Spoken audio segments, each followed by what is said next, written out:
Bonjour, Mathilde Revolon, je suis sage-femme libérale et je viens aujourd'hui vous parler de sujets qui me tiennent à cœur, l'accès aux soins pour tous et le besoin d'informations claires et transparentes concernant les femmes enceintes. Vous avez récemment co-signé une lettre ouverte que vous avez envoyée aux députés et aux sénateurs la semaine dernière quand il y avait le départ des débats autour du pass vaccinal. Est-ce que, je sais qu'elle est très courte cette lettre et elle est très percutante, est-ce que vous voulez nous la lire ?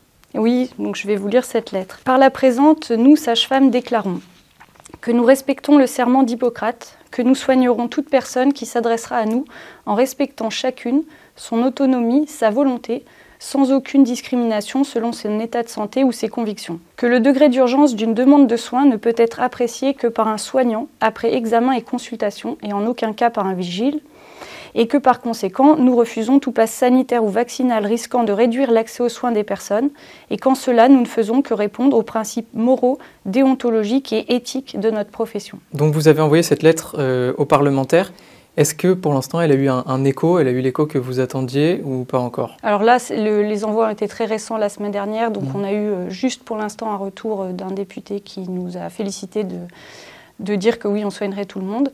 Mais on attend, là, ça fait vraiment encore peu de temps. Il y a eu quand même 140 signatures de sages-femmes et vous l'avez récemment ouverte à l'ensemble de la profession, des professions du corps médical, c'est bien ça ? Voilà, on propose à tout soignant qui se reconnaîtrait dans cette lettre de bien vouloir la signer. Ça représente quoi pour vous, le serment d'Hippocrate ? Pour moi, c'est essentiel quand on est soignant, on s'engage vraiment avec tout notre cœur à soigner tout le monde. Je peux pas choisir qui je soigne. Enfin, je peux si je suis vraiment pas disponible. Moi aussi, parfois, je suis en vacances ou un week-end, je peux refuser un soin si je suis pas disponible et passer le relais à une collègue. Mais accueillir tout le monde, c'est vraiment la base de nos métiers. Et donc, si vous sonnez l'alerte, c'est parce qu'aujourd'hui, il y a un tri qui est fait dans l'accès aux soins en hôpital, notamment autour de la notion d'urgence. J'ai une maman qui s'est présentée dans des urgences dans un hôpital, sentant plus bouger son bébé, et on lui a demandé d'aller se faire tester à la pharmacie avant, ce qui a pris vraiment beaucoup de temps. Donc heureusement, ça s'est bien fini, mais s'il y avait eu une situation grave pour son enfance, ça aurait été dramatique. Quand bien même, pourquoi faire ce test, puisque de toute façon, positive ou négative, elle aurait dû être soignée. Ça reste quand même des situations marginales, j'espère, mais voilà, c'est pas des situations qu'on veut vivre en tant que soignant. Du moment qu'une personne s'adresse à moi pour être soignée, c'est qu'elle en a besoin. Donc pour moi, tout soin est urgent, nécessite de voir la personne. Parfois, effectivement, c'est peut-être pas grand-chose, mais on va voir ensemble que ça ne soit pas grand-chose, rassurer la personne. Et puis parfois, on peut tomber sur une vraie urgence qui n'était pas prévisible avant. Vous arrivez sur vos deux pieds, vous avez l'air d'aller très bien, mais moi, je ne sais pas que vous faites une hypertension très élevée et que en fait, votre fille est en danger. Donc vous êtes sage-femme libérale, donc vous exercez aussi directement chez les gens. Est-ce que vous voyez des contraintes inhabituelles dans l'exercice de votre métier ? Moi, j'exerce toujours comme avant. On m'appelle, je réponds à la demande en prenant des précautions un peu supplémentaires en termes d'hygiène. Mais de toute façon, voilà, en libéral, on ne demande pas de pass. Le pass a été instauré uniquement pour l'hôpital et en effet, on ne comprend pas trop pourquoi, puisque c'est là où les gens se rendent quand ils ont les cas les plus graves. Donc, ils ont besoin d'être pris en charge aussi. Il est dit que le vaccin est sécurisé pour les femmes enceintes, notamment par le ministre de la Santé. C'est quoi votre position à ce sujet ? Alors, le bénéfice, il est quand même assez bien établi qu'effectivement, il y a un peu plus de risques pour les femmes enceintes, pour elles et pour leur bébé. C'est vrai. Par contre, le risque, à mon sens, là, au niveau des études, pour moi, il n'est pas encore clairement connu. Vous avez été défendu au Conseil d'État par Maître Diane Prota récemment. Est-ce que le Conseil a donné suite à vos plaintes ou est-ce que vous attendez encore des réponses de leur part ? Alors avec une collègue, nous on a posé la question au Conseil d'État. Là on a demandé aux femmes enceintes d'aller faire une 3e dose pour qu'elles soient incluses parce qu'elles font partie des gens à qui on demande un pass sanitaire. Moi je n'ai pas d'études sur cette 3e dose chez la femme enceinte puisqu'il faut bien savoir qu'à la base les vaccins n'avaient pas été testés sur les femmes enceintes. Du coup donc on a demandé au Conseil d'État que les femmes puissent être éventuellement exemptées de pass sanitaire, les femmes enceintes comme les enfants puisque là on n'avait pas de données sur cette 3e dose et on n'a pas reçu de réponse à ce jour du Conseil d'État. On a beaucoup d'études américaines sur le VAERS. Pour autant, en vrai, ils en ont étudié qu'une toute petite partie qui ensuite donc est rappelée pour savoir ces issues de grossesse, comment ça se passe la suite de la grossesse et après la naissance, est-ce que tout allait bien. Et là, sur les données, ils ont inclus à peu près que 6 à 7% seulement de toutes les femmes vaccinées. Donc on a quand même beaucoup d'études basées là-dessus. Mais au final, ça représente qu'un tout petit échantillon des femmes. Donc, pour moi, ça c'est questionnant. Et en France, on a des études qui sont en cours. Donc il y a l'étude Coropreg qui étudie un petit peu qu'est-ce que fait le Covid chez la femme enceinte, quels sont les risques particuliers. Alors celle-là, elle est en cours depuis 2020. On devrait avoir des résultats connus, mais il y a encore de l'inclusion là, donc fin de l'année. Et puis donc il y avait une deuxième étude, l'étude COVAC-PREG, Co pour Covid, VAC pour vaccination et PREG pour pregnancy. Donc cette étude, elle avait été annoncée par la NSM, l'Agence nationale de sécurité du médicament, au mois de mai.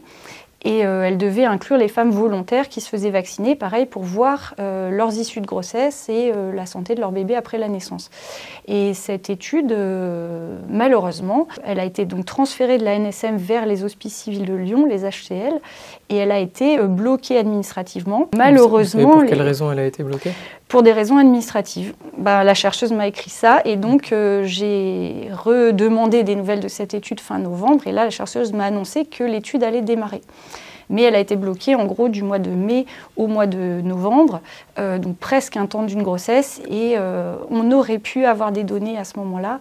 Et hélas, l'étude COVAC-PREG, là pour l'instant, démarre juste et la chercheuse me dit qu'elle n'est pas sûre d'avoir assez de participants parce que c'est une étude prospective où il faut inclure les femmes juste après vaccination pour voir les issues de grossesse. La plupart ont été vaccinées, ont déjà accouché ou fait une fausse couche ou voilà, leur grossesse est terminée. Donc, un peu comme le pass vaccinal, en fait, ça va arriver à contre-temps. Pourtant, Olivier Véran, donc ministre de la Santé, et d'autres ont quand même tôt fait d'annoncer fièrement presque la sécurité des vaccins pour les femmes enceintes. Ils ont quand même dû s'appuyer sur quelque chose, j'imagine, peut-être la notice du vaccin à laquelle on a difficilement accès ou d'autres études sur les autorités de santé, je ne sais pas. Alors peut-être qu'ils ont des données qu'on n'a pas eues. Pareil, moi en tant que sage-femme de base, je cherche de l'information pour informer mes patientes. Donc je suis allée voir la notice de l'EMA, l'European Medicine Agency. Et dans la notice, il n'est pas écrit vacciner tout le monde. Il est vraiment écrit qu'on a juste des données animales pour la grossesse, que du coup on n'a pas du tout de données pour l'allaitement. Et que le bénéfice-risque doit être discuté à chaque fois avec un soignant. Et là, actuellement, ils ont rajouté qu'effectivement, on a encore peu de données pour la grossesse. Donc, on en a quelques-unes qui sont apparues, mais encore peu.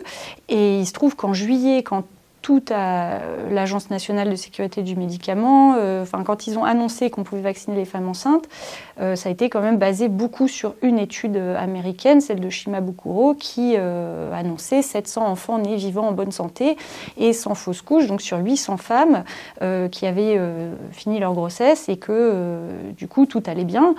Avec un taux de fausse couche annoncé qui à l'époque là était vraiment erroné puisqu'ils ont dit ça fait 12%, il y a 800 naissances à peu près sans fausse couche, mais la plupart des femmes, plus de la moitié avaient été vaccinées au 3e trimestre de la grossesse, terme où elles ne peuvent pas faire une fausse couche, elles peuvent malheureusement faire une mort fétale in utero mais pas une fausse couche, donc on avait un pourcentage de fausses couches biaisé et ça a été après rectifié.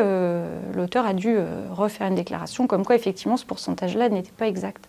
Donc moi ça m'a surprise de me dire on n'a quand même pas à l'époque on n'avait pas de données. Et depuis on a quelques études pareil issues des Américains du VAERS, un peu plus, qui ont l'air de dire que c'est rassurant.